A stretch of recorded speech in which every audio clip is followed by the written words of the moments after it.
Guys, work energy theorem, one of the most important concept in work per energy chapter. तो चलिए derive करते हैं work पर energy का एक्सप्रेशन। तो देखिए बच्चों, मान लीजिए कि एक ऑब्जेक्ट है जिसका मास m है और उस पे जो नेट फोर्स लग रहा है, नेट फोर्स जो लग रहा है वो कांस्टेंट है, ठीक है, कांस्टेंट नेट फोर्स लग रहा है और फोर्स में कोई कंडीशन नहीं है। यहां पे जो फोर्स है ये कंजर्वेटिव भी हो सकता है और नॉन कंजर्वेटिव भी हो सकता है, ठीक है। तो चाहे कंजर्वेटिव फोर्स लग रहा हो, चाहे नॉन कंजर्वेटिव फोर्स लग रहा हो, एक्सटर्नल लग रहा हो या इंटरनल लग रहा हो, कोई भी फोर्स हो सकता है, सबका कॉम्बिनेशन है। अगर वो कांस्टेंट है तो इससे क्या होगा, इससे जो हमारा एक्सेलेरेशन होगा वो भी कांस्टेंट होगा, इसमें कांस्टेंट एक्सेलेरेशन प्रोड्यूस होगा। इस वजह से अगर फोर्स कांस्टेंट है तो एक्सेलेरेशन भी कांस्टेंट होगा। अगर एक्सेलेरेशन कांस्टेंट होगा तो we can apply final velocity का स्क्वायर माइनस इनिशियल वेलोसिटी का square equal to 2as, right. ये फॉर्मूला हम लोग यूज कर सकते हैं, ठीक है। चलिए मान लेते हैं कि एक ऑब्जेक्ट है जिसका मास m है और इसकी इनिशियल वेलोसिटी u है, ठीक है, और इसके ऊपर एक फोर्स अप्लाई हो रहा है थ्रू आउट, वो ये फोर्स है F नेट, ठीक है। इसकी वजह से इसके अंदर क्या प्रोड्यूस हो रहा है, एक्सेलरेशन प्रोड्यूस हो रहा है, ठीक है। अब ये पार्टिकल मान लीजिए यहां से x इक्वल टू 0 से मूव करता हुआ x इक्वल टू s पे पहुंच गया, ठीक है।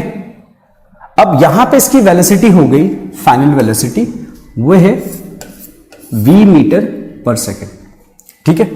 अच्छा, फोर्स अभी भी लग रहा है इस पे, थ्रू आउट फोर्स लग रहा है। ऐसा नहीं है कि हमने फोर्स यहां पे लगाया और छोड़ दिया और इसे मूव कर दिया, नहीं, थ्रू आउट फोर्स लगते रहना चाहिए, ठीक है। अच्छा, अब मैं ये फॉर्मूला यूज कर सकता हूं, v square minus u square equal to 2s। तो यहां पे v square minus u square equal to 2as। s क्या है, इसकी डिस्प्लेसमेंट है 0 से s, ठीक है। अगर मैं इस इक्वेशन में हाफ m मल्टीप्लाई कर दूं बोथ साइड्स, तो हाफ ऑफ m मल्टीप्लाई कर रहा हूं मैं, half of m both side, half of m, ठीक है। अब यहां पे v square minus u square equal to ये हमारा है 2as। हमने हाफ m दोनों तरफ मल्टीप्लाई कर दिया है, ठीक है। अब क्या होगा, तो अगर मैं इसको बारी बारी से इन दोनों टर्म में मल्टीप्लाई करूं तो क्या हो जाएगा, half of m v square minus half of m u square, ठीक है। अब यहां पे ये 2 और 2 कैंसिल हो जाएगा, तो क्या आ जाएगा हमारा MAS, ठीक है। अच्छा, ये क्या है, it is called final kinetic energy. तो काइनेटिक एनर्जी फाइनल माइनस ये क्या है, इनिशियल काइनेटिक एनर्जी, क्योंकि इनिशियल वेलोसिटी गिवन है तो इनिशियल स्पीड की वजह से जो इनिशियल एनर्जी थी काइनेटिक, वो है काइनेटिक एनर्जी इनिशियल, ठीक है, इक्वल टू, अब मास इंटू एक्सेलरेशन क्या होता है, फोर्स। तो जो फोर्स हमने अप्लाई किया था यहां पे F नेट, वो यहां पे लिख देंगे ma की जगह, तो ये हो गया F नेट, ठीक है। अच्छा, एंड क्या बच गया हमारे पास, S। अगर इसको वेक्टर की तरह ले, डिस्प्लेसमेंट वेक्टर, तो ये क्या होगा, F डॉट नेट S, ठीक है। अच्छा, अब ये देखिए, इसको लिख सकता हूं मैं, change in kinetic energy, final kinetic energy minus initial kinetic energy is called change in kinetic energy. तो चेंज इन काइनेटिक एनर्जी, और बाय डेफिनेशन F, अगर फोर्स कांस्टेंट है तो force dot displacement is work done. तो ये क्या है, work done by the net force, है ना, all the forces whether it is conservative और नॉन कंजर्वेटिव। ये भी लिख देता हूं, वेदर इट इज कंजर्वेटिव और नॉन कंजर्वेटिव। ठीक है, तो ये है हमारा क्या, वर्क एनर्जी थ्योरम, इसी को कहते हैं work energy theorem. It's very very important theorem, तो इसे आप ऐसे डिराइव कर सकते हो। आइए देखते हैं कि कैसे डिराइव होता है work energy theorem in case of variable force. तो मान लो कि हमारे पास एक ऑब्जेक्ट है ऑफ मास m और इनिशियली इस पे कोई फोर्स नहीं लग रहा है और इसकी kinetic energy, it has some speed, और इसकी वजह से इसकी काइनेटिक एनर्जी क्या है, KEI, इनिशियल काइनेटिक एनर्जी। और मान लीजिए कि इस पे कोई फोर्स, एक वेरिएबल फोर्स लगाते हैं, है ना, एट t = 0, इसके पास काइनेटिक एनर्जी है KEI, इनिशियल काइनेटिक एनर्जी। और इसी मोमेंट पे हमने एक फोर्स लगाना शुरू किया है, लेट्स से F एक वेरिएबल फोर्स है। ठीक है, तो किसी मोमेंट t = 0 के बाद कहीं भी एक पॉइंट ले लेते हैं, एक टाइम ले लेते हैं जहां पे इसकी स्पीड v हो गई। ठीक है, विच इज नॉट फाइनल, ये भी और आगे जाएगा। तो अभी किसी भी मतलब इनिशियल और फाइनल के बीच में मान लेते हैं कि फाइनल ये है। ठीक है, ये हमारा t = let's say final t, capital T पे इसकी काइनेटिक एनर्जी हो गई KE फाइनल। तो अभी हमने यहाँ पे वर्क डन करना शुरू किया था, तो हमारा जो इनिशियल वर्क डन होगा वो क्या होगा, 0, और फाइनली जब यहाँ आ जाएंगे तो हमारा वर्क डन क्या हो जाएगा, W। ठीक है, ऐसा मान लेते हैं। तो अभी हम लोग ना तो इनिशियल पे हैं ना ही फाइनल पे हैं, बीच में कहीं है जहां का टाइम क्या है, जिस मोमेंट पे टाइम क्या है, T। तो अभी फोर्स लग रहा है, ये ध्यान रखिएगा, फोर्स कॉन्टिन्यूसली लग रहे हैं इस ऑब्जेक्ट के ऊपर। ठीक है, तो यहां पे हम लोग काइनेटिक एनर्जी क्या लिख सकते हैं इस मोमेंट पे, इस मोमेंट पे काइनेटिक एनर्जी लिख सकते हैं KE = ½ टाइम्स mv²। ठीक है, इनिशियल और फाइनल के बीच में कोई एक इंस्टेंट ले लिया और वहां पे हमने इसकी काइनेटिक एनर्जी लिख दी। ठीक है जी, अब इसको डिफरेंशिएट करते हैं बोथ साइड। तो dKE/dt और इधर ½ क्योंकि ये कांस्टेंट है तो मैंने ½ बाहर लिख लिया, और v² को डिफरेंशिएट करेंगे तो v² का डेरिवेटिव क्या हो जाएगा, 2 टाइम्स v dV/dt। ठीक है, क्या आ गया।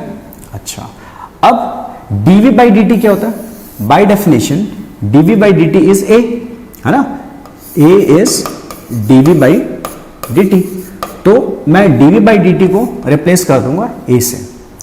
अब उससे पहले ये 2 और 2 कैंसिल कर लेते हैं, तो यहां पे क्या हो गया, m, ये हो गया v, और dV/dt इज a। ठीक है, अच्छा, अब m × a ये इंस्टेंटेनियस वेलोसिटी है और ये इंस्टेंटेनियस एक्सेलरेशन है, तो m × a × v ऐसे लिख सकते हैं। अच्छा, अब m × a क्या है, इस मोमेंट का एक्सेलरेशन है, इस मोमेंट पे जो एक्सेलरेशन प्रोड्यूस हुआ है वो है। ठीक है, तो इंस्टेंटेनियस एक्सेलरेशन है, तो कॉरस्पॉन्डिंग जो फोर्स होगा वो भी क्या होगा, इंस्टेंटेनियस होगा। तो मैं यहां पे इंस्टेंटेनियस फोर्स F लिख देता हूं। ठीक है, ma = F और ये v। ठीक है, अब ये क्या है, dKE/dt। ठीक है, अब क्या करेंगे, इसे इस dt को इस तरफ लेके जाएंगे। ठीक है, तो क्या हो जाएगा, dKE = FV/dt। क्लियर है। ठीक है, अब एक चीज और देखिए, हमें पता है कि v को डिफाइन करते हैं ds/dt, है ना। अगर s डिस्प्लेसमेंट है, स्मॉल डिस्प्लेसमेंट है ds, तो v is instantaneous velocity is ds/dt। तो मैं इस इंस्टेंटेनियस वेलोसिटी को रिप्लेस कर दूंगा किससे, ds/dt से। तो f और v की जगह क्या लिख सकता हूं, ds/dt, और यहां पे पहले से क्या है, dt, तो dt और dt कैंसिल होगा। ठीक है, अब हमारे पास क्या रह गया, dKE = F.ds। ठीक है, अब इसे इंटीग्रेट करेंगे, यहां लिख देता हूं। अब इसे दोनों तरफ इंटीग्रेट करेंगे, तो d K E equal to F dot d s को इंटीग्रेटिंग बोथ साइड। तो देखिए F dot d s basically क्या होता है, डी डब्ल्यू, है ना। हम लोग वर्क डन को कैसे डिफाइन करते हैं, d W equal to F dot d s. तो मैं एफ डी एस को क्या लिख सकता हूं, वर्क डन डी डब्ल्यू, ठीक है, इंटीग्रेशन साइन डी के ई। अब दोनों तरफ लिमिट लगा देंगे। इनिशियली हमारा जो काइनेटिक एनर्जी था क्या था, के ई आई, और फाइनल काइनेटिक एनर्जी क्या था, के ई एफ। और इनिशियली कितना वर्क डन हुआ था, नो वर्क डन, 0। और फाइनली जो वर्क डन लिखा था हमने, क्या लिखा था कि फाइनली जैसे डब्ल्यू वर्क डन हो गया, ठीक है। तो डी डब्ल्यू का इंटीग्रेशन क्या हो जाएगा, डब्ल्यू, और लिमिट लगाएंगे 0 टू डब्ल्यू, अपर लिमिट डालेंगे डब्ल्यू माइनस इनिशियल लिमिट 0, और यहां पे डी के ई का जो इंटीग्रेशन होगा वो क्या हो जाएगा, के ई, ठीक है। और इसमें भी लिमिट लगा देंगे के ई आई एंड के ई एफ, ठीक है।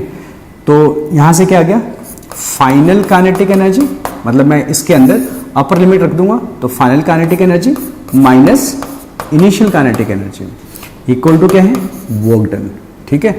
और इसे अब हम लोग ऐसे भी लिख सकते हैं, चेंज इन काइनेटिक एनर्जी, तो change in kinetic energy equal to work done, ठीक है। अब यहां पे ध्यान रखिएगा कि फोर्स जो है हमारा, जिसने वर्क किया है, वो कंजर्वेटिव भी हो सकता है और नॉन कंजर्वेटिव भी हो सकता है। तो यहां पे फोर्स ऑल लिख देता हूं, ऑल फोर्सेस, ठीक है, कंजर्वेटिव या नॉन कंजर्वेटिव। तो इस तरह से हमारा वर्क एनर्जी थ्योरम डिराइव हो गया।